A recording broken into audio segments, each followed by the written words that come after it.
Hello everyone and welcome to the Atheneum. Today we will be looking at the lore and history of the hellish location, the Abyss of Demons. Enjoy. The history of the Abyss takes us back to the early eras of the Realm universe, to the Forgotten Era, right after the creation of the realms. In the early years of this era, our realm wasn't under Oryx's rule. In fact, Oryx wasn't even born yet, and the realm was prospering. It was inhabited by gods and mortals alike. There were also other realms beyond the mortal plane, like the angelic realm. The citizens of this realm mastered the use of enchantments in their craft, and they built massive cities and outstanding monuments. The Archangel Malphas was one of these citizens. He was a celebrated and praised stonemason, one of the best, but he had a dark secret, and his facade did not last long, as it was soon discovered that he used impure charms on his work, for which he was exiled from the angelic plane to the land below in the volcanic mountains of our realm. After his exile, Malphas did not lose any time. He started building a den within the deepest fissures of the same volcanoes he was exiled to. And from that point on, many minor demons started flocking in that den. And Malphas was titled Archdemon Malphas, and the Abyss of Demons was officially born. The Abyss of Demons is located deep below the volcanic mountains of the realm. Demons can come in and out of the abyss through the lava cracks in the mountains, and these cracks are protected by the nefarious red demons. While Malphas built the abyss for himself, the den soon became the home and the workplace of many lesser demons. Some of them came from other planes, while others came from the many judgments of Skuld. It is usual when exploring the abyss to encounter anvils and hammers scattered around. This is because the demons are great metal workers. Here's some examples. The agate claw dagger is infused with volcanic agate material that only demons can mine due to the heat. These same demons, or even Malphas himself, enchant these agates with profane magic. The abyss armor, an armor built to be worn by demon lords. The Sword of Majesty, the pinnacle of all demon blacksmithing, made from volcanic obsidian and forged by the demons as a way to offer submission and respect to the heroic commander lord Carosburg. Although it is not confirmed, I theorize that the unholy paladin set and the wakizashi of crossing fires are both made in the demon dens. The wakizashi mentions a hellforge, which might be a special location on the abyss that we have yet to see in the game. There is also the magmatic mystic set, which explains the story of a young enchantress venturing the volcanic mountains of the realm during its early eras. This set drops from the red demons, the abyss bosses, and finally the Shaitans.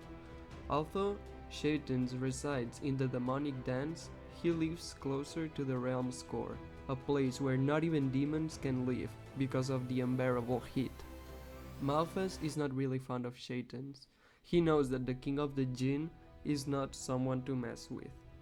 We will do a future video on Shaitans and all his involvement in Oryx's rise to power. While exploring the abyss, we might stumble upon the abyss idol. It was created by the tormented demons with the little gold they had, as an effigy and protector they could worship. Interestingly enough, hitting the idol will make it turn to life, and try to protect the dear demons that created it. There is also a golden trophy crafted by Malphas himself from an idol that was destroyed by heroes. It was given out to the top 25 players in the Abyss of Demons speedrun event. When exploring the Abyss, we will find various statues. These statues are hinted to be made by Malphas himself, with his stonemason skill. The statues and what they represent are important to the demons and Malphas too. The first set of statues are just some minor demons. These are commonly found throughout all the abysses. This other set of statues is quite unique. We can see the demon lords Molech and Balaam, with his three forms. Seeing these statues there tells us the respect and power these lords have in the demon plane. These two demons are encountered elsewhere in the realm. When fighting in the cultist hideout, the entity Azamoth will summon these two demon lords to fight for Malus and the cult. Another important statue that we can find in the abyss is a young stonemason holding a hammer. This looks without a doubt to be Malphas when he was living in the angelic realm as a famous stonemason. The creation of this statue hints at a possible regret from Malphas for getting into the dark arts. It is a quite rare find. The next statue is my favorite one of the lot. It is the golden statue of the Commander Lord Carosburg. Carosburg was a mortal who accomplished the impossible. He managed to unify all the civilized lands in the world under his banner. He even conquered the demonic realms, who served as his vassals. During the peak of his reign, all the demons got together under the hot magma to extract volcanic obsidian and craft a sword with it. This sword will become the Tier 14, or the Sword of Majesty. After Carosburg died, all he united crumbled apart, but the demons did not forget him, and they made a statue of him, golden, just like their idol. The statues in the abyss are not the only statues that Malphas has built in the realm, as he is also the maker of the 4 dragon statues in the Lair of Draconis.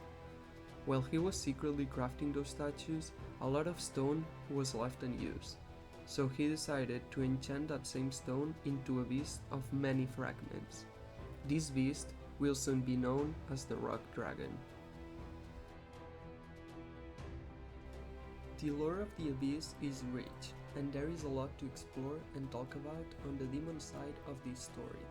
And while there are some gaps, it was pretty easy to find, theorize, and piece together the missing parts.